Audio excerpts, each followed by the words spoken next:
Pagué el alquiler, la comida y las facturas de mi hija y mi yerno durante 8 años.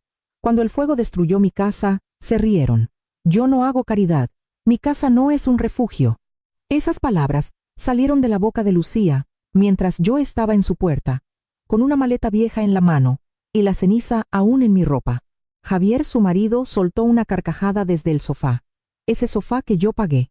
En ese salón que yo mantenía con la electricidad que salía de mi cuenta bancaria durante casi una década. Sonreí en silencio. No dije nada. Solo asentí, me di la vuelta y me fui. Pero antes de irme, saqué mi móvil y marqué un número que había guardado durante meses. El banco respondió al segundo tono. Quiero cancelar todas las transferencias automáticas a nombre de Lucía García y Javier Morales. Todas, a partir de hoy. La voz al otro lado pidió confirmación. Se la di, colgué. Guardé el teléfono y caminé hacia la calle sin mirar atrás. Al día siguiente, mi móvil tenía 45 llamadas perdidas. Pero dejadme que os cuente cómo llegué hasta aquí. Porque esta historia no empieza con un incendio. Empieza mucho antes. Empieza con una niña de ojos grandes, que solía dormir sobre mi pecho y me llamaba su heroína. Lucía nació en las primeras horas de una mañana de abril. Llegó al mundo llorando a gritos, con los puños cerrados, como si ya supiera que la vida no sería fácil. Yo tenía 25 años, y estaba sola. Su padre se había marchado 6 meses antes, cuando se enteró de que ella venía en camino. Me dejó con 2 trabajos, un piso del tamaño de una caja de zapatos y una promesa rota. Pero cuando la sostuve en mis brazos por primera vez, nada de eso importó. Era mía, y yo iba a ser suficiente para las 2. La crié con el sudor de mi frente, literalmente. Trabajaba limpiando casas de lunes a sábado. Los domingos lavaba ropa ajena para ganar un dinero extra. Lucía creció en las casas donde yo trabajaba, jugando en las cocinas mientras yo fregaba los suelos. Las señoras para las que trabajaba a veces le daban galletas. Otras veces me miraban con lástima, pero yo mantenía la cabeza alta porque estaba construyendo algo. Le estaba dando una vida. Recuerdo el olor de su pelo después del baño. Ese aroma a jabón heno de Pravia que se quedaba en mis manos cuando la peinaba antes de dormir.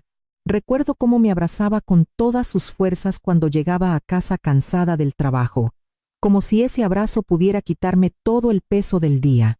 Recuerdo una vez, cuando tenía 6 años, que me dibujó en un folio con un vestido lleno de flores, y escribió debajo, con letras torcidas, «Mi mamá es la más guapa del mundo». Guardé ese dibujo durante años. Lo llevé conmigo a cada mudanza. Lo puse en la pared de cada piso en el que vivimos. Era mi recordatorio de que todo el esfuerzo valía la pena. Lucía creció. Se convirtió en una adolescente. Empezó a mirarme de otra manera. Ya no corría hacia mí cuando llegaba a casa. Ya no me abrazaba. Empezó a avergonzarse de mi trabajo, de mi ropa, de mis manos gastadas, pero yo lo entendía. O al menos eso me decía a mí misma. Es normal. Es parte de crecer. Ya se le pasará. Pero no se le pasó. A los 22 años, conoció a Javier, un hombre alto, de sonrisa fácil y palabras melosas. Al principio me cayó bien, parecía educado, parecía tratarla bien. Me presentó como su futura suegra con una reverencia exagerada que me hizo reír. Lucía parecía feliz, y eso era lo único que me importaba. Se casaron un año después. Fue una boda pequeña en el ayuntamiento. Yo pagué la comida para 10 personas en un restaurante modesto del barrio. Lucía llevó un vestido blanco que compramos juntas en una tienda de segunda mano. Estaba preciosa, y cuando me abrazó después de la ceremonia, sentí que todo había valido la pena. Ese fue el último abrazo de verdad que recibí de ella. 2 meses después de la boda, Lucía vino a mi casa. Vino con Javier. Ambos tenían caras largas. Se sentaron en mi pequeño salón, y me dijeron que estaban en problemas. Javier había perdido su trabajo en la construcción. Lucía apenas ganaba lo suficiente en la tienda de ropa donde trabajaba. No podían pagar el alquiler. Iban a desahuciarlos. «Mamá, necesitamos ayuda, solo unos meses, hasta que Javier encuentre algo mejor». Miré a mi hija. Vi en sus ojos la misma súplica que ponía cuando era niña, y quería algo que no podíamos permitirnos. Y como siempre, no pude decirle que no. Les di 400 euros ese día. Era casi todo lo que tenía ahorrado. Prometieron devolvérmelos en 3 meses. Pasaron 3 meses, luego 6, luego 1 año. El dinero nunca volvió, pero las peticiones sí. «Mamá, necesitamos que pagues la factura de la luz este mes». «Mamá, La compra en el Mercadona está carísima. Mamá, el coche de Javier necesita una reparación en el taller. Y yo pagaba. Siempre pagaba porque era mi hija. Porque había trabajado toda mi vida para que ella tuviera más que yo. Porque eso es lo que hacen las madres. Se sacrifican. Se rompen en 1000 pedazos si es necesario. Pero los pedazos nunca eran suficientes. Después de 2 años, ya no eran peticiones. Eran exigencias disfrazadas de necesidades urgentes. Lucía dejó de decir, por favor. Javier dejó de fingir que sentía vergüenza. Simplemente me enviaban mensajes de WhatsApp con importes y fechas. Y yo transfería el dinero sin decir una palabra. 1.200 euros al mes para el alquiler. 400 para comida. 150 para luz y agua. 300 para gastos varios que nunca me explicaban. A veces más, cuando había emergencias, que siempre las había. Yo seguí trabajando. A los 65 años, todavía limpiaba casas. Me dolía la espalda. Mis rodillas crujían cada vez que me agachaba, pero no podía parar porque mi hija me necesitaba. O eso creía yo. La verdad es que nunca me necesitó a mí. Solo necesitaba mi dinero. Los años pasaron como agua entre mis dedos. Cumplí 70. Mi cuerpo ya no respondía como antes. Tuve que dejar algunos de mis trabajos. Mi pensión de la Seguridad Social se convirtió en mi único ingreso. 1 euros al mes. De eso, 1.750 euros iban directos a la cuenta de Lucía y Javier. Sí, has leído bien. Pagaba más de lo que ganaba. Tiraba de mis ahorros, lo poco que me quedaba. Los ahorros que había juntado durante décadas con el sueño de descansar algún día. Pero las madres no descansan. Las madres dan hasta que no queda nada. Y entonces llegó el fuego. Fue un martes por la noche. Estaba durmiendo cuando el olor a humo me despertó. Al principio, pensé que era un sueño. Esas pesadillas en las que algo malo está a punto de pasar, pero no puedes moverte. Pero el humo era real, y el calor también. Salí de la cama con el corazón martilleándome en el pecho. La casa estaba llena de un humo gris, no podía ver bien. Tosía, me ardían los ojos. Avancé a tientas hasta la puerta de mi dormitorio, y cuando la abrí, vi las llamas. Estaban en la cocina, grandes, naranjas, vivas, consumiendo todo a su paso. No pensé, solo actué. Agarré mi móvil, mis documentos que guardaba en una caja de metal bajo la cama, y salí corriendo descalza, en camisón, a la calle. Los vecinos ya estaban fuera. Alguien había llamado a los bomberos. Otro me puso una manta sobre los hombros. Yo solo podía mirar cómo mi casa ardía. Esa casa donde había vivido durante 30 años, donde había criado a Lucía, donde guardaba cada recuerdo de mi vida. Los bomberos llegaron 20 minutos después, pero ya era tarde. Cuando lograron apagar el fuego, no quedaba nada. Solo paredes negras, ceniza, escombros. El techo se había derrumbado. Los muebles eran carbón. Mi ropa, mis fotos, el dibujo que Lucía me había hecho de niña. Todo. Me senté en la acera y lloré. Lloré como no había llorado en años. Porque no era solo una casa. Era mi vida entera convertida en humo. Un vecino me prestó algo de ropa. Me dio un té caliente. Me dijo que podía quedarme el tiempo que necesitara. Pero sabía que no podía abusar. Ya había hecho suficiente. A la mañana siguiente, llamé a Lucía. Mi voz temblaba cuando le conté lo que había pasado. Esperaba que dijera algo como, «Mamá, ven aquí inmediatamente». O, «No te preocupes, vamos a buscarte». O simplemente, «Estás bien, eso es lo único que importa». Pero lo que dijo fue, «¿Y el seguro?» No tenía seguro, Lucía. No podía permitírmelo.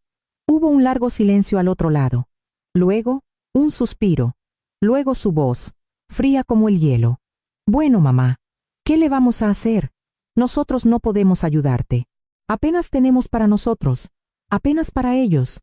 Ellos, que vivían en un piso de 2 habitaciones que yo pagaba, comiendo con el dinero que yo enviaba, que tenían internet, luz, agua y Movistar Plus gracias a mis transferencias mensuales. «Lucía, por favor. Solo necesito un sitio donde quedarme unos días, hasta que vea qué hago». Oí voces al otro lado. Lucía hablando con Javier. No entendí exactamente qué decían, pero el tono era claro. Estaban discutiendo, y no estaban de acuerdo en ayudarme. Luego Lucía volvió al teléfono. «Mamá, puedes venir si quieres, pero solo por unos días. Y tendrás que dormir en el sofá, porque no tenemos sitio». Acepté. No tenía otra opción. Recogí las pocas cosas que el vecino me había prestado. Le di las gracias 1000 veces. Y cogí un autobús hasta el piso de mi hija. El piso que yo mantenía a flote. Cuando llegué, llamé a la puerta con el corazón encogido. Abrió Javier. Me miró de arriba a abajo. No me saludó. No me preguntó cómo estaba. Simplemente se hizo a un lado para dejarme pasar. Lucía estaba en la cocina. Ni siquiera se giró cuando entré. Deja tus cosas ahí, y no hagas mucho desorden. Me quedé en medio del salón, con mi pequeña bolsa en la mano, con mi cuerpo cansado, con mi vida hecha pedazos. Y todo lo que recibí fue indiferencia. Esa noche dormí en el sofá, pero no dormí. Solo cerré los ojos y escuché los sonidos de esa casa. Lucía y Javier hablando en su habitación, la televisión encendida hasta tarde, la nevera, que yo había ayudado a comprar. Todo me recordaba cuánto había dado, y qué poco recibía a cambio. A la mañana siguiente me levanté temprano, hice café, limpié un poco. Quería ser útil, quería que vieran que no era un estorbo, pero cuando Lucía salió de su habitación y me vio en la cocina, frunció el ceño. Mamá, no toques mis cosas. Solo estaba haciendo café. Bueno, yo no te lo he pedido. Me mordí la lengua. Me serví una taza y me senté en el sofá. Javier salió más tarde. Ni siquiera me miró. Cogió una taza de café, se sirvió y volvió al dormitorio. Pasaron 3 días así. 3 días en los que fui invisible en la casa que yo pagaba. 3 días en los que cada movimiento que hacía parecía molestarles. 3 días en los que me tragué mi dolor para no incomodar. Al cuarto día, reuní el valor. Estaba sentada en el salón cuando Lucía llegó del trabajo. Me acerqué a ella con cuidado. Lucía, cariño. Necesito hablar contigo. Dejó el bolso sobre la mesa y me miró con fastidio. ¿Qué pasa ahora? Necesito quedarme aquí un poco más de tiempo. Solo hasta que encuentre algo. Una habitación. Un sitio pequeño. No tengo a dónde ir. Lucía suspiró. Ese suspiro que ya conocía. Ese suspiro que decía, eres un problema. Mamá, ya te lo he dicho, no podemos. Javier y yo necesitamos nuestro espacio. Pero cariño, no tengo nada, lo he perdido todo en el incendio. Solo necesito un poco de ayuda. Me miró fijamente, y lo que vi en sus ojos me heló la sangre. No había compasión ni amor. Solo fastidio. Mamá, siempre has sido así, siempre esperando que los demás te solucionen los problemas. Mis problemas. Dijo, mis problemas. Como si yo hubiera elegido que mi casa se quemara. Como si no hubiera pasado los últimos 8 años solucionando los suyos. Pero no dije nada, otra vez. Solo asentí y volví al sofá. Esa noche Lucía y Javier salieron a cenar. No me invitaron. Me dejaron allí sola con un paquete de galletas saladas y agua. Cuando volvieron, venían riendo. Olían a restaurante caro. De esos a los que yo nunca podía ir, porque mi dinero se iba en mantenerlos a ellos. Me quedé en ese sofá una semana más. 7 días de silencios pesados. 7 días de miradas frías. 7 días de sentirme un estorbo en la vida de mi propia hija. Y entonces llegó en el tiempo que lo cambió todo. Era viernes por la noche. Lucía hablaba por teléfono con una amiga. Yo estaba en el sofá, fingiendo leer un libro viejo que había encontrado en una estantería. Pero estaba escuchando. No podía evitarlo. Sí, todavía está aquí. No sé cuándo se irá. Es agotador, te lo juro. Javier ya está harto. Su amiga debió de preguntar algo, porque Lucía se rió, una risa seca. No podemos echarla sin más, pero tampoco podemos tenerla para siempre. Bastante, es que nos manda su pensión cada mes. Se me paró el corazón. ¿Su pensión? Sí, claro, 1.100 euros. Nos paga casi todo el alquiler. Por eso la estamos aguantando todavía. Pero en serio, si no fuera por eso, ya le habría dicho que se buscara otro sitio. Sentí que el aire me abandonaba los pulmones. Seguí escuchando. No podía moverme. Sé que suena mal, pero es la verdad. Y Javier dice lo mismo. Si no tuviera esa pensión, ni siquiera merecería la pena tenerla aquí. Ahí estaba, la verdad. Desnuda, cruda, sin adornos. Yo no era su madre. Era una fuente de ingresos. Una pensión mensual con piernas. Me quedé inmóvil en ese sofá. El libro temblaba en mis manos, pero no podía soltarlo. Si lo soltaba, si hacía algún ruido, Lucía sabría que la había oído. Y una parte de mí, la parte cobarde que me quedaba, no quería esa confrontación. Lucía siguió hablando con su amiga, siguió riendo, siguió describiendo lo molesto que era tenerme allí, como si fuera una plaga, como si mi presencia ensuciara su casa, la casa que yo pagaba. Cuando colgó, pasó por el salón sin mirarme. Se metió en su habitación y cerró la puerta. Oí su voz mezclada con la de Javier. Oí risas, oí el sonido de la tele al encenderse. Y yo seguía allí, sentada, con el libro en las manos, con las palabras de mi hija rebotando en mi cabeza como balas. Si no tuviera esa pensión, ni siquiera merecería la pena tenerla aquí. No dormí esa noche. Me quedé mirando el techo, contando las grietas, intentando entender en qué momento me había vuelto tan invisible, en qué punto había dejado de ser una persona para convertirme en un número en una cuenta bancaria. Recordé todos los años que había trabajado hasta que me dolían los huesos. Todas las veces que comí arroz blanco para que Lucía pudiera tener carne en su plato. Todas las noches que me quedé cosiendo su ropa, porque no podíamos comprar nueva. Todas las veces que me dije no a mis propias necesidades para decirle sí a las suyas. Y ahora, esto. A la mañana siguiente me levanté antes que ellos. Volví a hacer café. Esta vez no lo hice por agradar. Lo hice porque necesitaba mantener mis manos ocupadas. Necesitaba hacer algo normal mientras mi mundo se desmoronaba por dentro. Lucía salió de su habitación bostezando. Cogió una taza sin dar los buenos días. Se sentó en la mesa y sacó el móvil. Ni me miró. Javier apareció después. Hizo lo mismo. Café, mesa, móvil, silencio. Los observé desde la cocina y me pregunté cómo había criado a una persona capaz de tanta frialdad. Me pregunté en qué momento dejé de enseñarles sobre la gratitud. O si lo hice y ella simplemente eligió no escuchar. Los días pasaron, cada uno más pesado que el anterior. Cada interacción con ellos era como caminar sobre cristales. Tenía miedo de hablar, miedo de pedir, miedo de existir en ese espacio que supuestamente también era mío. Una tarde, Lucía llegó a casa con bolsas de la compra. Bolsas llenas de comida cara, quesos manchegos, un buen vino de Rioja, solomillo. Lo metió en la nevera, mientras yo estaba sentada en el salón. No me ofreció nada. No dijo, «Mamá, he comprado algo para ti también». Simplemente lo guardó todo y se fue a su habitación. Esa noche, yo cené pan con mantequilla. Ellos, filete con patatas y ensalada. Lo sé porque el olor llenó todo el piso. Me quedé en el sofá, fingiendo que no tenía hambre, fingiendo que no me importaba. Pero sí me importaba, no por la comida, sino por lo que representaba. El desprecio, la indiferencia, el mensaje claro de que yo no merecía ni las migajas de lo que mi dinero compraba. Al día siguiente, Javier me habló por primera vez en una semana. Estaba en el salón viendo la tele cuando llegó de la calle. «Carmen, necesito que me hagas un favor». Lo miré, sorprendida. Era la primera vez que me hablaba sin que yo preguntara algo antes. «¿Qué necesitas? La transferencia de este mes no ha llegado todavía. Ya estamos a día 15, y mañana hay que pagar el alquiler». Ah, claro, no era un favor, era un recordatorio. Una queja disfrazada de conversación casual. «Ya hice la transferencia, Javier. Estará procesándose». Asintió, sin dar las gracias.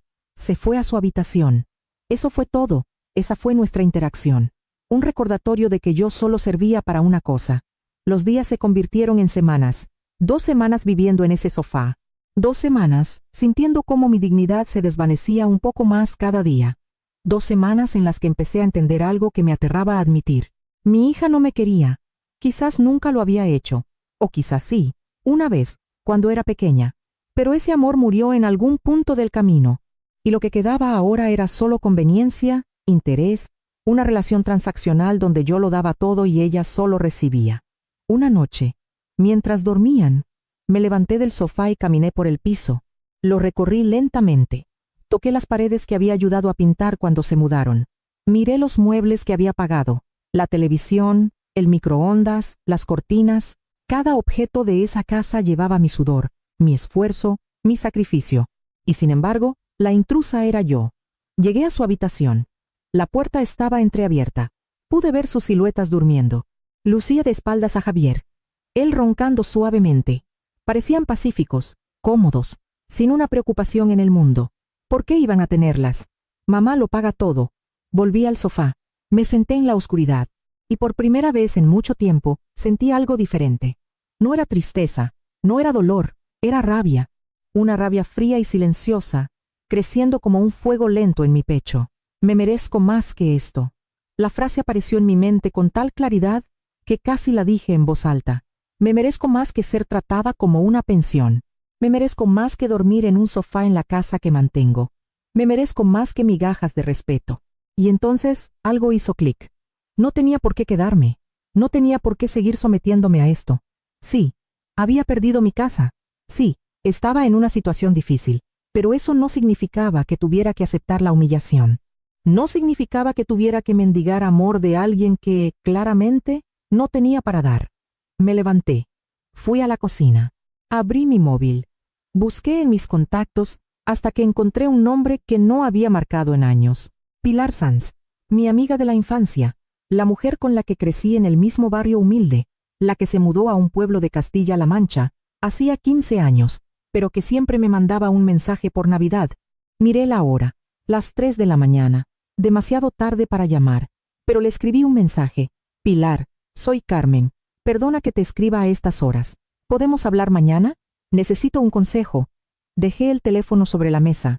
No esperaba una respuesta inmediata. Volví al sofá, cerré los ojos, y por primera vez en semanas sentí algo parecido a la esperanza. A la mañana siguiente, mi teléfono tenía 3 mensajes de Pilar. Carmen, por supuesto, llámame cuando puedas. Aquí estoy. La llamé. Le conté todo, el incendio, la indiferencia de Lucía, las palabras que oí, cómo me sentía. Lloré mientras hablaba, y ella escuchó. No interrumpió, no juzgó, solo escuchó. Cuando terminé, hubo un silencio. Luego su voz, firme y clara. Carmen, sal de ahí hoy mismo. Vente a mi casa. Tengo sitio. Puedes quedarte todo el tiempo que necesites. Sin condiciones, sin presiones. Eres mi amiga. Y las amigas no se abandonan. Pero Pilar, no quiero ser una carga. No eres una carga. Eres una mujer que necesita ayuda. Y yo te la voy a dar. Coge lo poco que tengas y vente. Colgué con lágrimas en los ojos, pero esta vez no eran de tristeza. Eran de alivio. Lucía y Javier se habían ido a trabajar. Tenía la casa para mí. Fui al sofá. Recogí mis cosas. No tenía mucho. Una muda de ropa, mis documentos, mi móvil. Eso era todo. Pero antes de irme, hice una cosa más. Me senté en la mesa. Cogí un trozo de papel que encontré en un cajón y escribí una nota. Lucía, me voy. No porque me eches, sino porque he entendido que no tengo por qué quedarme donde no se me quiere. Gracias por dejarme claro lo que de verdad valgo para ti. Firmé con mi nombre. Dejé la nota sobre la mesa y salí de ese piso con la cabeza bien alta. El viaje en autobús hasta el pueblo de Pilar duró 3 horas. 3 horas mirando por la ventana, 3 horas pensando en todo lo que había dejado atrás. No solo el piso de Lucía, sino años, décadas de devoción, de sacrificio, de entregarme por completo esperando que algún día mi hija viera todo lo que hacía por ella. Pero sí que lo vio, y no le importó. Pilar vivía en un pueblo pequeño, Petoncicua, un lugar tranquilo de calles empedradas y casas sencillas. Cuando llegué, me estaba esperando en la puerta. Me vio bajar del autobús con mi pequeña bolsa y corrió hacia mí. No dijo nada, solo me abrazó. Y en ese abrazo se rompió algo dentro de mí que llevaba semanas conteniendo. Lloré sobre su hombro. Lloré como una niña. Lloré todo lo que no pude llorar en casa de Lucía, porque allí no tenía permiso ni para eso. Pilar me sostuvo hasta que no me quedaron más lágrimas. Luego me cogió de la mano y me llevó adentro. Su casa era pequeña, pero cálida. Olía a café recién hecho y a pan tostado. Había plantas en las ventanas, fotos en las paredes, vida. Había vida en cada rincón. Siéntate. Te preparo algo de comer. No tengo hambre, Pilar. Me da igual. Vas a comer igualmente. Me hizo un plato de huevos revueltos con bacon y tostadas. Me lo puso delante y se sentó a mi lado. No dijo come. No dijo nada. Solo se sentó conmigo mientras yo, lentamente, y fue extraño. Porque ese plato sencillo, esa comida simple, me supo mejor que nada que hubiera probado en semanas, porque venía con algo que no había recibido en mucho tiempo, afecto. Cuando terminé, Pilar recogió los platos y me enseñó la habitación donde me quedaría. Era un cuarto pequeño, con una cama individual, una mesilla de noche y una ventana que daba al jardín. No es mucho, pero es tuyo, por el tiempo que necesites. Gracias, Pilar. No sabes cuánto significa esto. Me tocó el hombro con ternura. Sé exactamente cuánto significa, porque yo también he estado sola. Y sé lo que es que alguien te tienda una mano cuando más la necesitas. Esa noche dormí en una cama de verdad, con sábanas limpias, con una almohada mullida, y por primera vez en mucho tiempo, dormí del tirón, sin interrupciones, sin miedo, sin ese peso constante en el pecho. A la mañana siguiente me desperté con olor a café. Salí de la habitación y encontré a Pilar en la cocina preparando el desayuno. Sonrió al verme. Buenos días. ¿Qué tal has dormido? Como no dormía en años. Me alegro.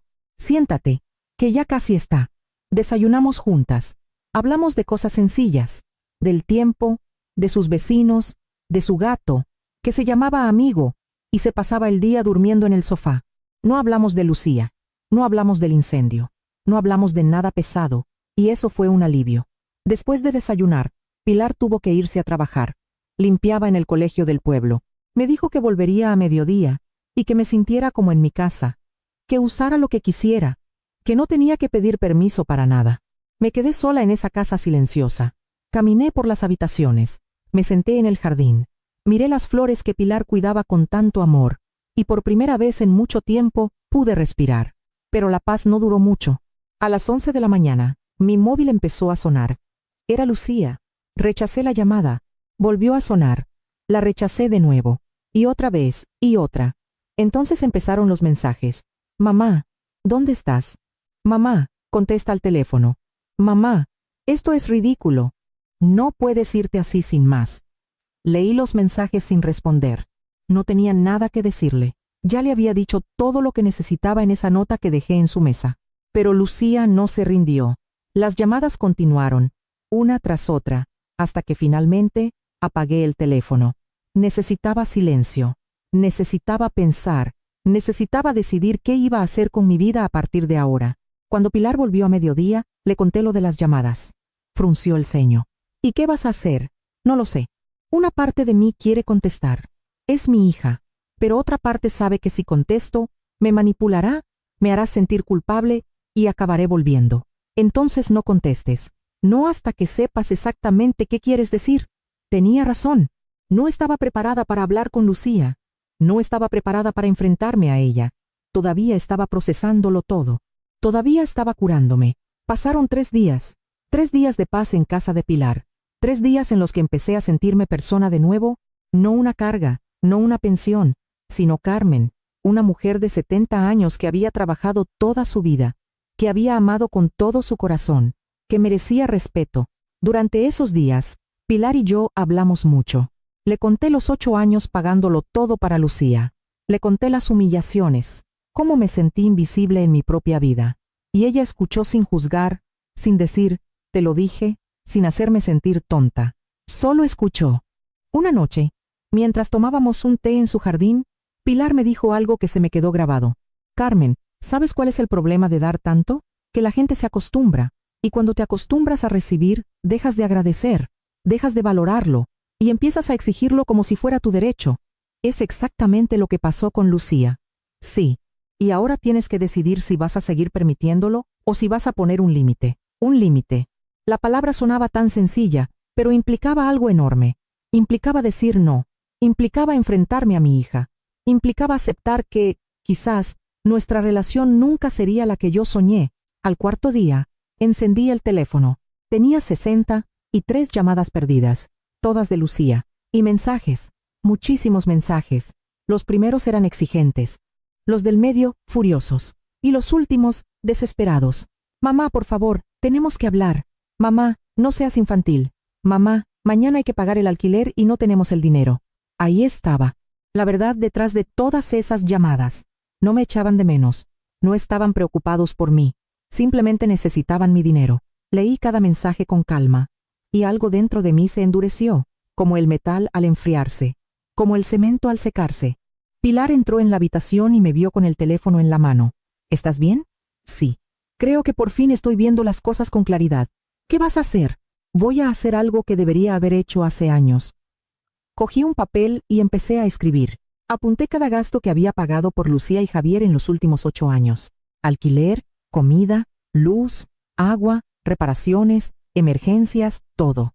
Cuando terminé, sumé las cifras, y el total me dejó sin aliento. 168.000 euros. Eso es lo que me había gastado en ellos. 168.000 euros, que podría haber usado para mi jubilación, para vivir con dignidad, para tener un colchón en caso de emergencias, como un incendio. Pero no, me los gasté en 2 personas que me veían como un cajero automático. Pilar miró el papel por encima de mi hombro y soltó un silbido bajo. Madre mía, Carmen. Lo sé. Y ahora voy a hacer algo al respecto. A la mañana siguiente, llamé al banco. Pedí hablar con un gestor. Le expliqué mi situación.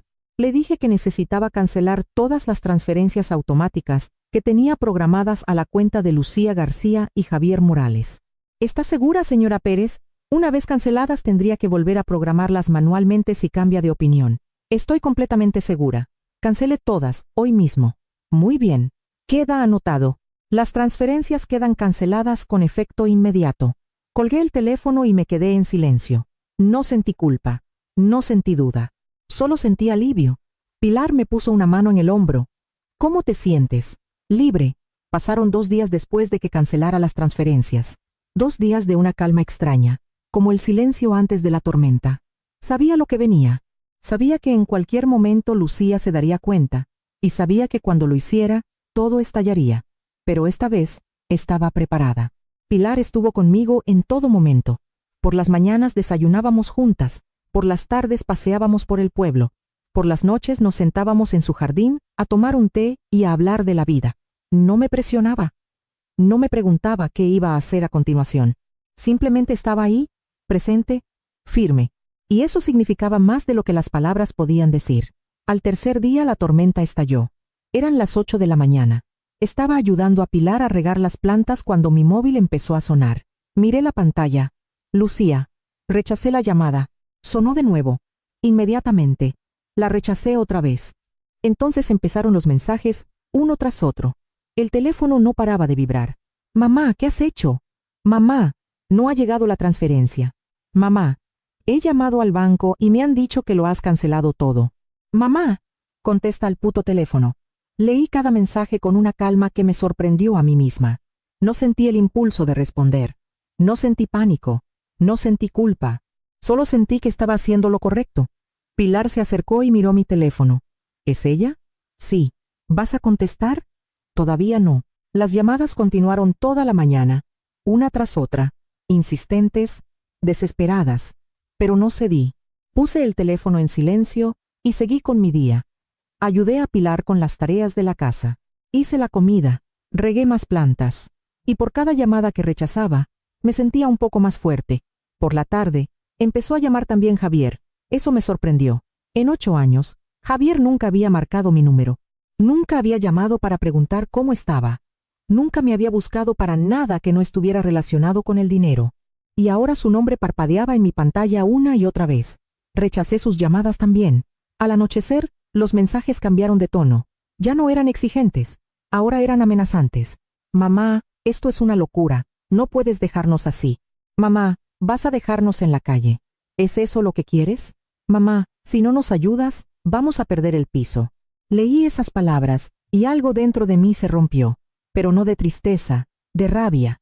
Vamos a perder el piso, como si fuera su piso, como si lo hubieran pagado ellos, como si no hubiera sido yo la que había mantenido ese techo sobre sus cabezas durante 8 años enteros. Y ahora que yo no tenía techo, se habían reído. Esa noche, mientras cenaba con Pilar, por fin hablé. ¿Sabes qué es lo que más me duele, Pilar?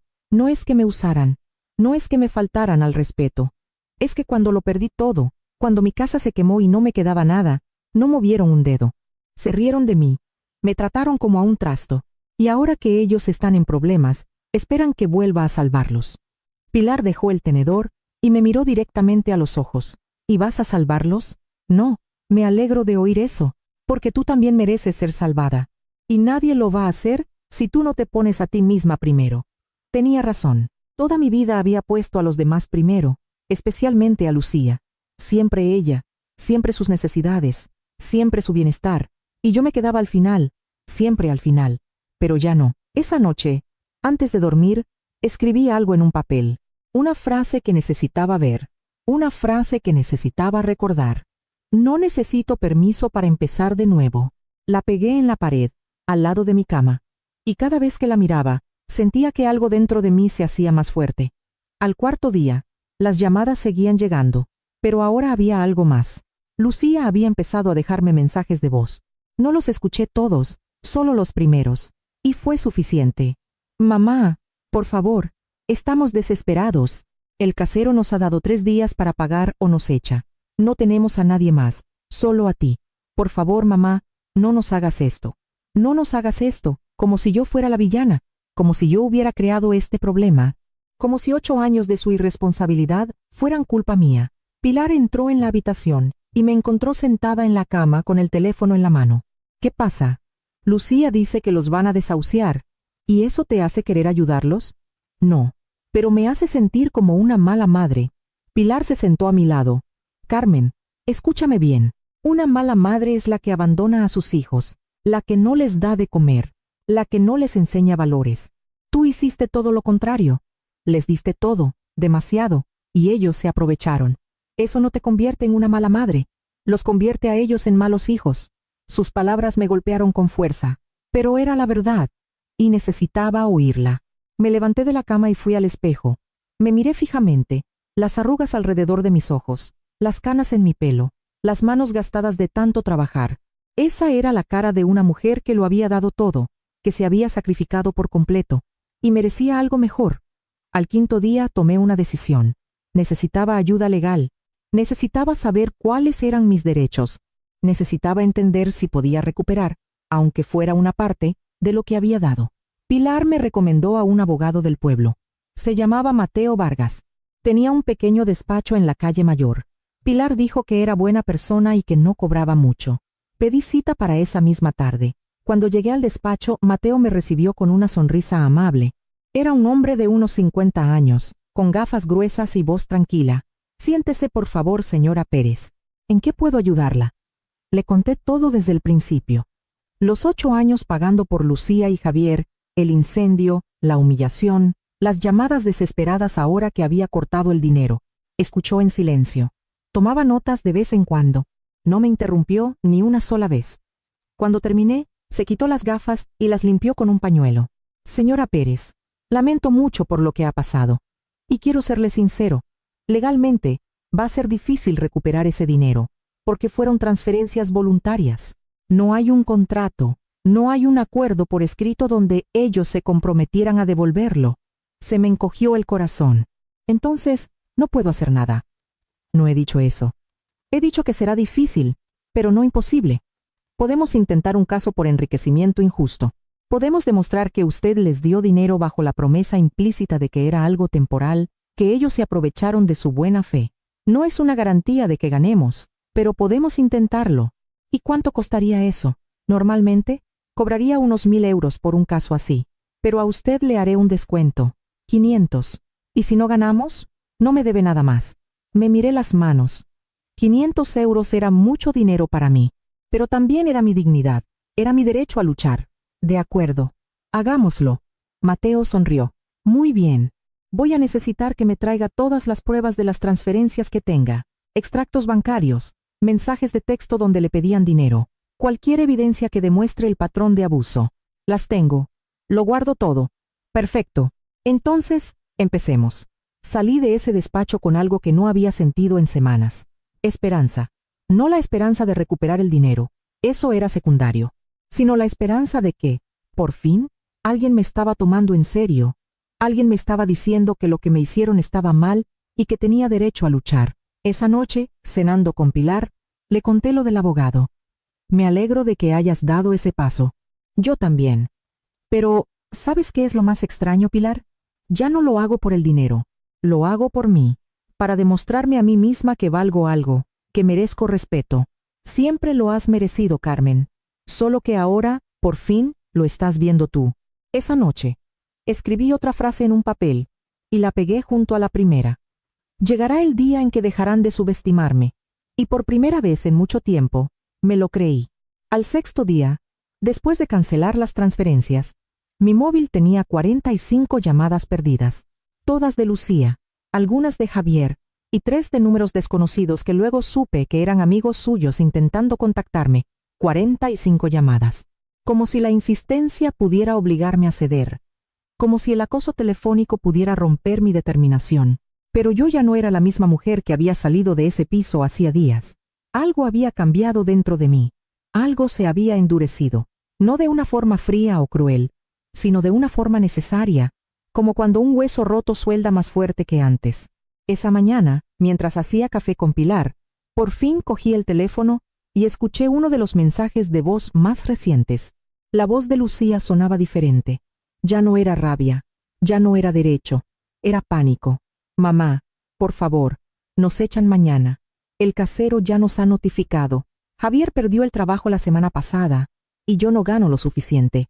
Si no nos ayudas, acabaremos en la calle, con los trastos en la acera. ¿Es eso lo que quieres? ¿Que a tu propia hija la desahucien? Cerré el mensaje. Pilar me observaba desde la mesa. ¿Qué decía? Que los desahucian mañana. ¿Y cómo te hace sentir eso? Lo pensé. ¿Cómo me hacía sentir? Años atrás, habría corrido a salvarlos. Habría encontrado la forma de conseguir el dinero. Habría vendido lo poco que tuviera. Habría suplicado si fuera necesario. Pero ahora era diferente. Me hace sentir triste, pero no culpable. Pilar asintió, aprobando. Esa es la respuesta correcta. Porque la verdad era clara. Yo no los había puesto en esa situación. Se habían puesto ellos solos. 8 años viviendo por encima de sus posibilidades. 8 años sin ahorrar un solo céntimo. 8 años asumiendo que mamá siempre estaría ahí para rescatarlos. Y ahora que mamá no estaba, la realidad les estaba golpeando. Esa tarde, recibí otro mensaje. Este era diferente. Era largo, desesperado, y por primera vez, Lucía usaba palabras que nunca pensé que oiría de ella. Mamá, sé que hemos sido injustos contigo. Sé que te tratamos mal. Sé que cuando perdiste tu casa, no estuvimos ahí para ti. Lo siento de verdad. Pero por favor, no nos dejes así. Somos tu familia. Soy tu hija. Te prometo que las cosas cambiarán. Curaremos. Te prometo que te valoraremos. Solo ayúdanos esta vez más, por favor. Leí ese mensaje 3 veces. Busqué sinceridad en cada palabra. Busqué alguna señal de que realmente lo sentía. Pero todo lo que encontré fue manipulación. Palabras calculadas para tocar mi corazón, para hacerme sentir obligada. Y quizás un mes antes habría funcionado. Pero ahora no. Porque había aprendido algo fundamental. Las disculpas sin un cambio real no son disculpas. Son estrategias. Y yo estaba cansada de ser parte de su estrategia de supervivencia. No contesté al mensaje. Esa tarde me llamó Mateo Vargas. Había revisado toda la documentación que le había llevado. Extractos bancarios, capturas de pantalla de mensajes, todo. Señora Pérez, tengo buenas y malas noticias. Dígame las malas primero. La mala es que, legalmente, será muy difícil recuperar todo el dinero. Como le dije, no hay contrato. Pero la buena noticia es que tenemos pruebas suficientes para demostrar un patrón de abuso económico. Mensajes donde le exigían dinero, las transferencias constantes durante años. Y lo más importante, tengo los mensajes donde usted les pide ayuda tras el incendio, y ellos se negaron.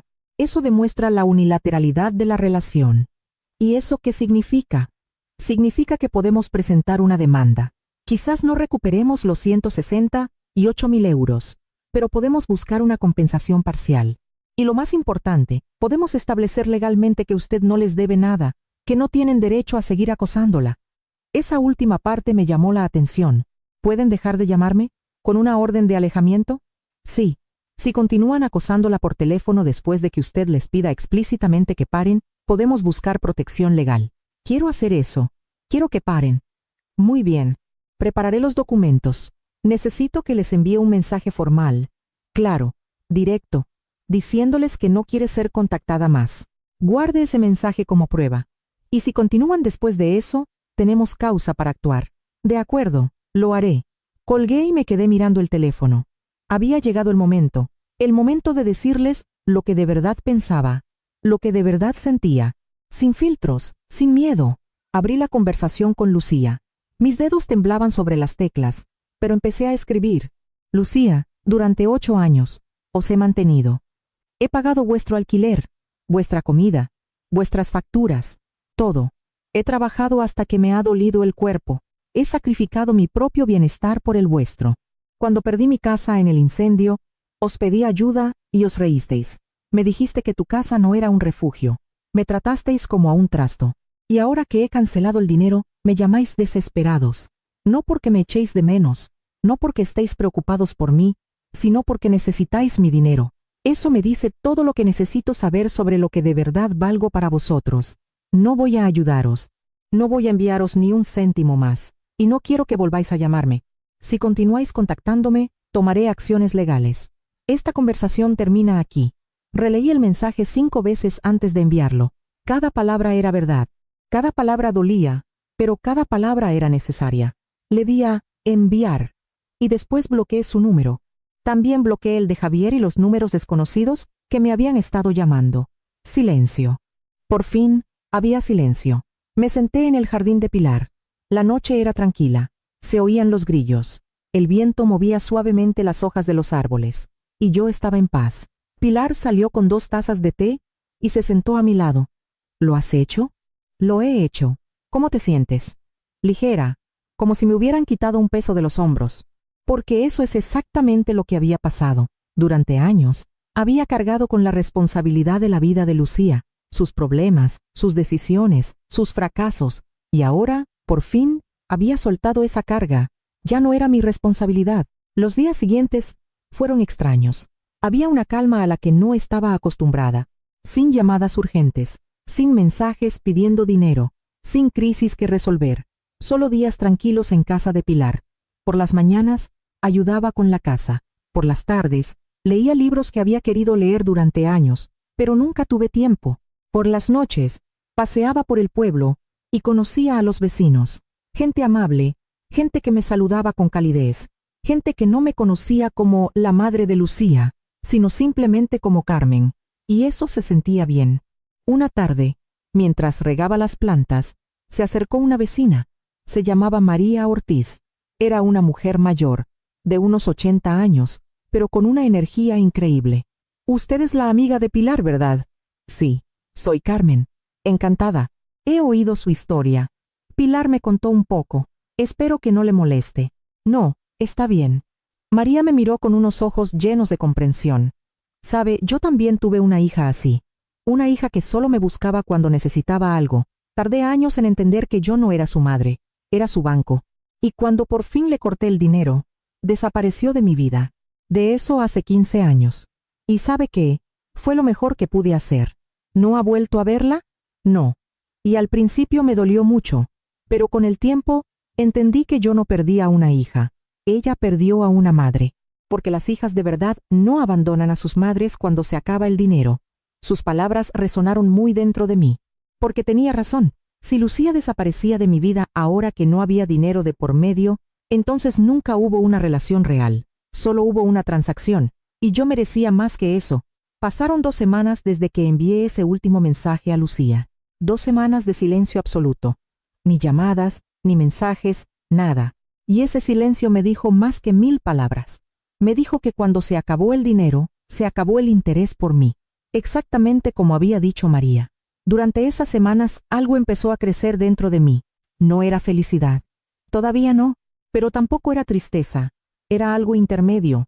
Era aceptación. Estaba aceptando que la relación con mi hija probablemente nunca sería la que yo había soñado. Y estaba aprendiendo a vivir con ello. Mateo Vargas me llamó una tarde con noticias. «Señora Pérez, he presentado la demanda. Lucía y Javier han sido notificados esta mañana. Tienen 30 días para responder. ¿Y qué cree que pasará?» Sinceramente, creo que intentarán negociar. Intentarán llegar a un acuerdo fuera de los tribunales, porque si esto va a juicio, todo quedará expuesto y dudo que quieran eso. No quiero su dinero, Mateo. Solo quiero que me dejen en paz. Lo entiendo, pero es importante sentar un precedente. Es importante dejar legalmente claro que usted ya no les debe nada, que este capítulo de su vida ha terminado. Tenía razón. No era solo por el dinero, era por cerrar un capítulo, era por poner un punto y final, claro y definitivo. 3 días después, Mateo me llamó de nuevo. Esta vez, su voz sonaba sorprendida. «Señora Pérez, no se lo va a creer. Lucy Blue ha solicitado una reunión. Dice que quiere pedirle perdón en persona». Se me aceleró el corazón. Una parte de mí, esa parte que todavía era madre, sintió esperanza. Quizás había entendido. Quizás por fin había reflexionado. Quizás esto podía arreglarse. Pero otra parte de mí, la que había aprendido a protegerse, sintió sospecha. ¿Cree que es sincera? No lo sé, pero creo que debería escucharla. Con una condición. La reunión es en mi despacho, conmigo presente, para que haya un testigo neutral y para que usted se sienta segura. De acuerdo, acepto. La reunión se fijó para el viernes siguiente. 5 días de espera. 5 días en los que mi cabeza no paraba de dar vueltas. ¿Qué diría Lucía? ¿Sería una disculpa real o una manipulación? ¿Podríamos de verdad reconciliarnos? Pilar estuvo conmigo durante esos días de ansiedad. Me recordaba constantemente que mantuviera la calma, que no dejara que mis emociones nublaran mi juicio, que recordara todo lo que había pasado. Y lo intenté. Intenté mantener la cabeza fría, pero era difícil, porque al fin y al cabo, seguía siendo mi hija. Llegó el viernes. Me vestí con esmero. Un vestido sencillo pero digno. Me peiné. Me miré al espejo y me dije, pase lo que pase hoy, no volveré a dejar que me falten al respeto. Pilar me llevó en su coche hasta el despacho de Mateo. Llegamos 10 minutos antes. Mateo me recibió con una sonrisa tranquilizadora. Todo está listo. Deberían llegar en cualquier momento. Recuerde, no tiene que decir nada que no quiera. No tiene que comprometerse a nada. Esta reunión es solo para escuchar lo que tienen que decir. Gracias, Mateo. Nos sentamos a esperar. Pilar me cogió la mano. Y en ese momento, se abrió la puerta. Entró Lucía primero. Se la veía diferente.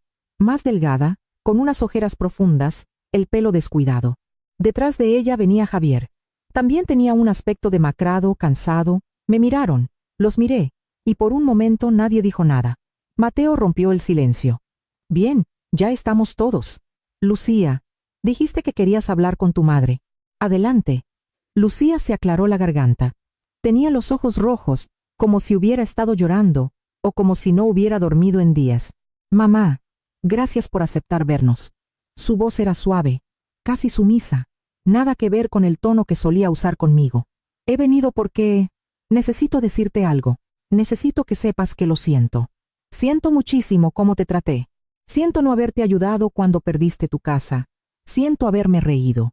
Siento haber dicho esas cosas horribles. Hizo una pausa. Las lágrimas empezaron a caer por sus mejillas. Mamá, me equivoqué. Me equivoqué por completo. No valoré todo lo que hiciste por nosotros. No valoré tu sacrificio. Y ahora que todo se ha desmoronado, entiendo lo que perdimos. No perdimos tu dinero, te perdimos a ti. Sus palabras sonaban sinceras, pero yo había aprendido a no fiarme solo de las palabras. Continúa. Lucía respiró hondo. Nos desahuciaron, mamá. Perdimos el piso. Tuvimos que vender casi todo para pagar deudas. Ahora vivimos en una habitación alquilada. Los dos estamos trabajando en lo que sea para sobrevivir. Y cada día entiendo más lo duro que debió de ser para ti trabajar tanto para nosotros y lo poco que te dimos a cambio. Javier, que había estado en silencio hasta ahora, también habló. Señora Pérez, yo también quiero pedirle perdón. Fui un aprovechado, un desagradecido. Usted nos ayudó durante años, y yo nunca le di las gracias, nunca la respeté, y me arrepiento. Escuché sin interrumpir. Observé sus expresiones. Busqué signos de sinceridad, y lo que vi fue sufrimiento real. Se les veía rotos, derrotados, pero eso no borraba lo que me habían hecho. Cuando terminaron de hablar, se hizo el silencio. Todos me miraban a mí, esperando mi respuesta, incluso Pilar, incluso Mateo. Tomé aire, y hablé. Lucía, durante 8 años, te di todo lo que tenía, no solo dinero. Te di mi tiempo, mi energía, mi amor, y tú lo tomaste como si fuera tu derecho, como si te lo debiera por ser tu madre. Cuando perdí mi casa y te pedí ayuda, te reíste en mi cara, me dijiste que tu casa no era un refugio, y esas palabras me mataron por dentro, porque en ese momento entendí que yo no era tu madre, era tu fuente de ingresos. Lucía sollozaba, pero yo continué. Ahora vienes aquí, con lágrimas, con disculpas, y quizás sean sinceras, quizás de verdad te arrepientas, pero ¿sabes qué, Lucía? No es suficiente. Porque el arrepentimiento que nace del sufrimiento no es un arrepentimiento verdadero, es solo desesperación. Si ahora mismo estuvierais bien económicamente, ¿estaríais aquí? ¿Estaríais pidiendo perdón? Lucía abrió la boca para responder, pero no le salieron las palabras. Exacto. No lo sé. Y tú tampoco. Por eso no puedo aceptar tu disculpa. Todavía no. Porque necesito ver un cambio real. No palabras bonitas. Cambios. Javier se inclinó hacia adelante. ¿Qué necesita de nosotros, señora Pérez? Díganos qué hacer, y lo haremos. Lo miré directamente a los ojos. Lo que necesito es que me dejéis en paz, que no volváis a pedirme dinero nunca más, que entendáis que ese capítulo se ha terminado. Ya no soy vuestra red de seguridad. Sois adultos, y es hora de que viváis como adultos. con vuestras propias consecuencias, con vuestras propias responsabilidades. Lucía se secó las lágrimas. Mamá, lo entiendo, te lo prometo. No volveremos a pedirte nada nunca más. Solo queremos que vuelvas a nuestras vidas, que volvamos a ser una familia. Familia. Esa palabra que antes significaba todo para mí, ahora sonaba hueca. Lucía, la familia no se construye solo con palabras. Se construye con hechos, con respeto, con amor de verdad. Y vosotros dos me demostrasteis que no teníais nada de eso para dar. Así que ahora necesito tiempo. Necesito ver que vuestros actos respaldan vuestras palabras. Necesito ver que podéis vivir sin mi dinero y aún así me queréis en vuestras vidas. ¿Cuánto tiempo? No lo sé. El que haga falta. Mateo intervino. Creo que este es un buen momento para discutir los términos legales. Lucía, Javier, la señora Pérez no va a retirar la demanda todavía, pero está dispuesta a pausarla durante 6 meses. Si durante esos 6 meses demostráis un cambio real, un respeto constante, y no volvéis a pedirle dinero, entonces podremos hablar de cerrar el caso. ¿Estáis de acuerdo? Lucía y Javier se miraron. Luego asintieron. Estamos de acuerdo. Muy bien. Prepararé el documento. La reunión terminó poco después. Lucía intentó abrazarme antes de irse, pero yo retrocedí suavemente. No, Lucía, todavía no. Ella asintió, triste, y se fue con Javier. Cuando la puerta se cerró, me quedé sentada, procesándolo todo. Pilar me puso una mano en el hombro. Estoy orgullosa de ti. ¿He hecho lo correcto? Has hecho lo que tu corazón necesitaba hacer. Y eso siempre es lo correcto. Salí de ese despacho con sentimientos encontrados. Por un lado, había logrado poner límites claros. Me había mantenido firme. Había dicho todo lo que necesitaba decir. Pero por otro, ver a Lucía así, rota y arrepentida, me dolía. Porque por mucho daño que me hubiera hecho, seguía siendo mi hija. Pilar y yo caminamos en silencio de vuelta a su casa. Ella respetó mi necesidad de procesar. No hizo preguntas. No ofreció consejos no solicitados. Simplemente caminó a mi lado. Cuando llegamos, preparó té, como siempre hacía en los momentos importantes. Nos sentamos en el jardín y por fin hablé. No sé si estoy siendo demasiado dura. Pilar tomó un sorbo de su té antes de responder.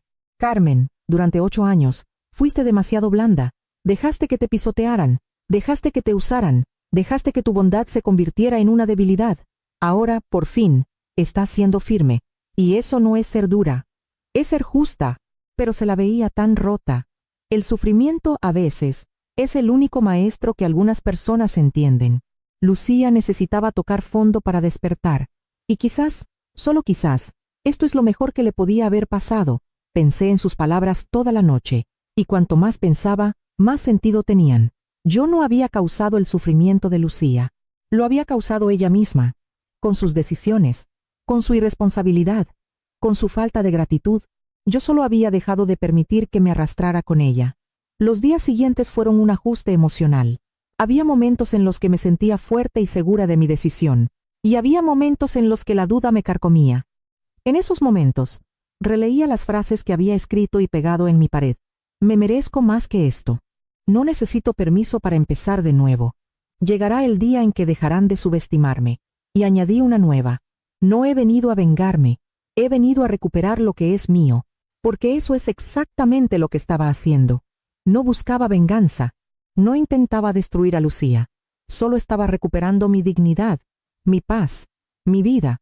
Un mes después de la reunión, recibí un mensaje de Lucía. Era breve. Mamá, he conseguido un segundo trabajo. Ya no vamos con retraso en el alquiler. Solo quería que lo supieras. No pido nada. Solo quiero que sepas que lo estamos intentando. No respondí inmediatamente. Lo dejé reposar. Lo leí varias veces. Busqué signos de manipulación, pero solo encontré un simple informe. Un intento de demostrar que estaba cumpliendo. 2 semanas después, otro mensaje. Mamá, hoy es tu cumpleaños. Sé que probablemente no quieras hablar conmigo todavía, pero quería desearte un feliz cumpleaños. Te quiero. Eso me sorprendió, porque tenía razón. Era mi cumpleaños. Cumplía 71 años y se me había olvidado por completo. Había estado tan centrada en sanar, en reconstruirme, que ni siquiera recordaba la fecha. Pilar organizó una pequeña celebración. Invitó a María, la vecina que me había contado su historia, y a Denise, otra amiga del pueblo con la que había hecho buenas migas. Hicieron una tarta. Cantaron el cumpleaños feliz. Y por primera vez en años, celebré mi cumpleaños rodeada de gente que de verdad me apreciaba. Gente que no quería nada de mí, excepto mi compañía. Esa noche, antes de dormir, contesté al mensaje de Lucía. Gracias por acordarte. No dije más, pero fue un paso. Uno pequeño, pero un paso al fin y al cabo. Los meses siguieron pasando. Lucía enviaba mensajes ocasionales, nunca pidiendo nada. Solo actualizaciones. Que había pagado una deuda, que Javier había encontrado un trabajo mejor, que estaban ahorrando. Pequeños informes de su vida. Y yo los leía, pero no respondía a todos, solo a algunos, cuando sentía que era genuino, cuando sentía que no había una agenda oculta. Mientras tanto, mi propia vida empezaba a tomar forma. Mateo me ayudó a conseguir una ayuda del gobierno para personas mayores que habían perdido su vivienda en desastres. No era mucho, pero era algo. 200 euros al mes, además de mi pensión. Con el apoyo de Pilar, empecé a buscar un sitio para mí. No quería ser una carga para ella, aunque ella insistiera en que no lo era, pero necesitaba mi propio espacio, necesitaba reconstruir mi independencia. Encontré un pequeño apartamento de una habitación en el pueblo.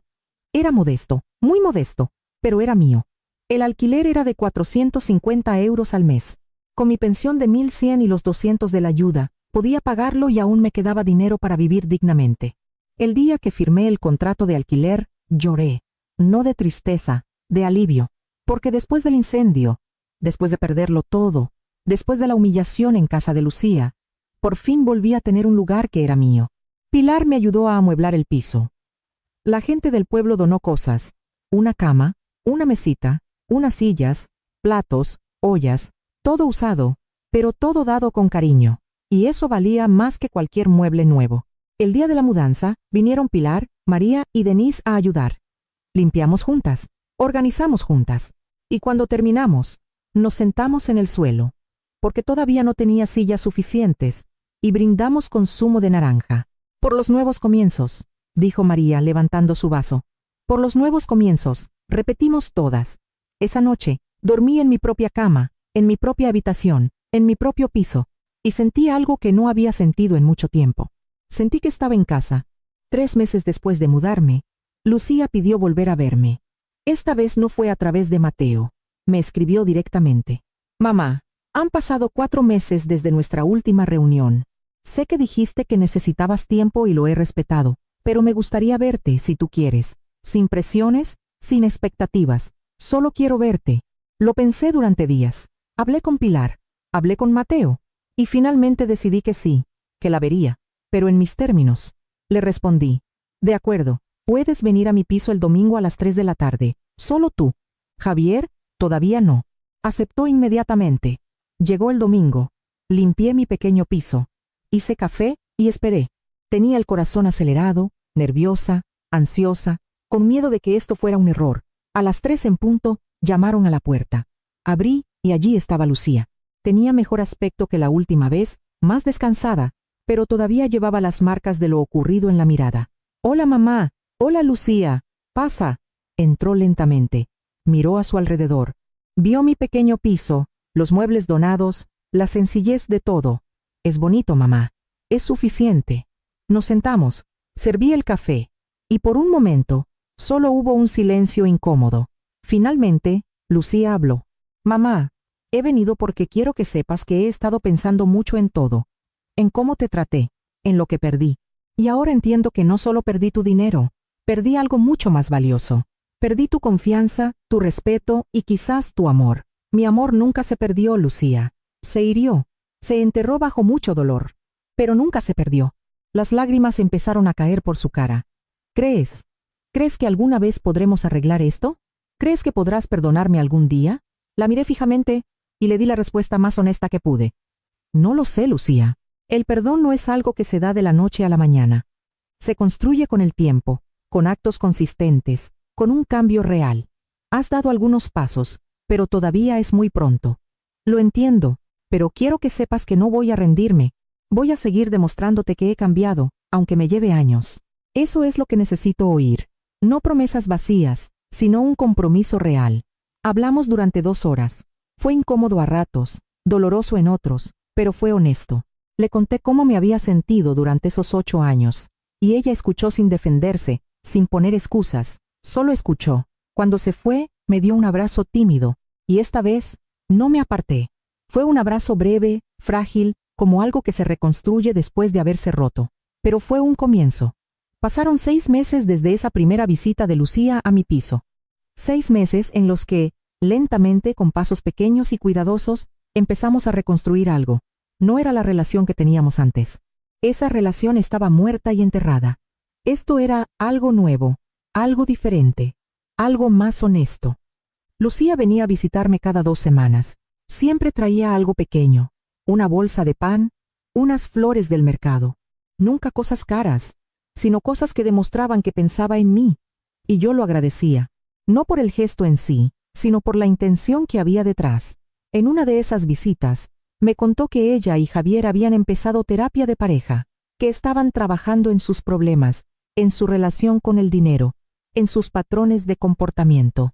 También me dijo que Javier quería pedirme perdón en persona, pero que entendía si yo no estaba preparada. Todavía no, le dije. Y ella lo aceptó sin presionar. Durante esos meses, mi propia vida continuó transformándose. Conseguí un pequeño trabajo, limpiando la biblioteca del pueblo 2 veces por semana. No era mucho, 50 euros semanales, pero me mantenía activa. Me daba un propósito, y me permitía ahorrar un poquito cada mes. Por primera vez en años, tenía ahorros. No mucho, 200 euros guardados en un bote de café en mi cocina, pero eran míos. Nadie me los pedía, nadie los necesitaba más que yo, y eso se sentía como la libertad. Pilar continuó siendo mi ancla, mi confidente, mi hermana del alma. Cenábamos juntas al menos 3 veces por semana, y en esas cenas hablábamos de todo, de la vida, de nuestros sueños, de nuestros arrepentimientos. Una noche, le dije algo que llevaba tiempo pensando. Pilar, creo que necesitaba que pasara todo esto. ¿Por qué dices eso? Porque si no, nunca habría entendido mi propio valor. Pilar sonrió, esa sonrisa sabia que solo dan los años. A veces, las peores cosas que nos pasan son las que más nos enseñan. Tenía razón. Este año había sido el más doloroso de mi vida, pero también el más transformador. El día que se cumplieron los 6 meses de la reunión en el despacho de Mateo, me llamó, señora Pérez, el plazo ha vencido. Tenemos que decidir qué hacer con la demanda. ¿Quiere proceder o quiere cerrar el caso? Lo pensé detenidamente. Lucía había cumplido su palabra, no me había pedido dinero ni una sola vez. Había trabajado, había cambiado, había demostrado con hechos, no solo con palabras. Quiero cerrar el caso, Mateo. ¿Estás segura? Estoy segura. No porque haya olvidado lo que pasó, sino porque ya no necesito que un juez me diga que tenía razón. Sé que la tenía, y con eso me basta. Muy bien, tramitaré el cierre. Y señora Pérez, quiero que sepa que estoy orgulloso de usted. Ha manejado esto con una dignidad admirable. Gracias, Mateo, por todo. Cuando le conté a Lucía que había cerrado el caso, lloró. No de alivio, sino de gratitud. Gracias, mamá. Te prometo que no te arrepentirás. Ya veremos, le dije. Porque había aprendido a no aferrarme a las promesas, solo a observar los actos.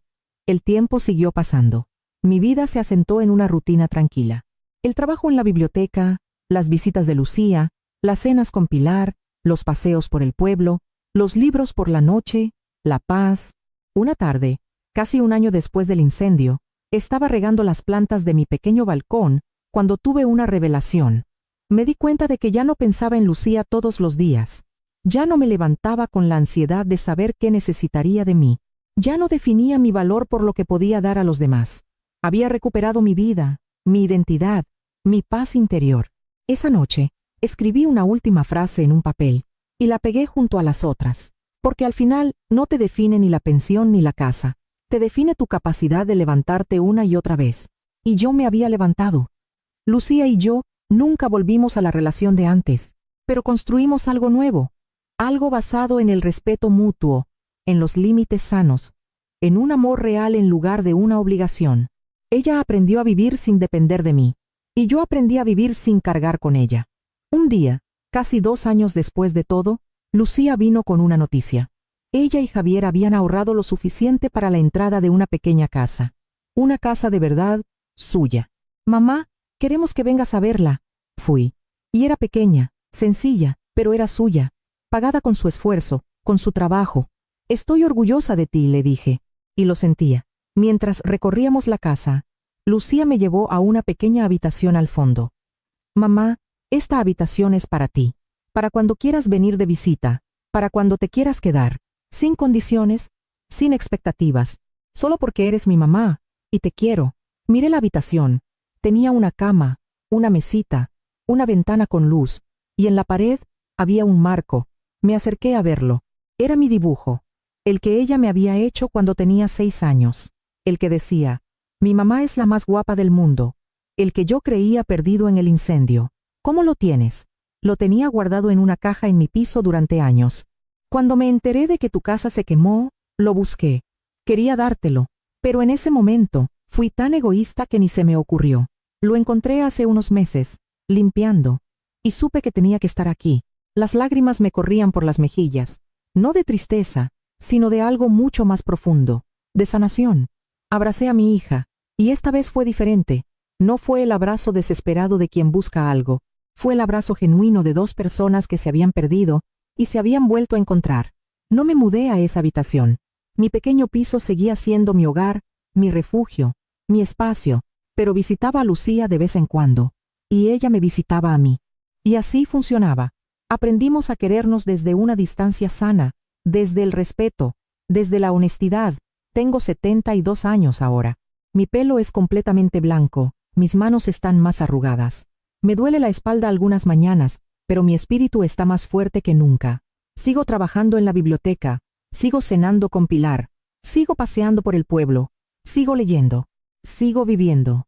Y cuando miro atrás, a todo lo que pasó, ya no siento rabia, no siento rencor, solo siento gratitud.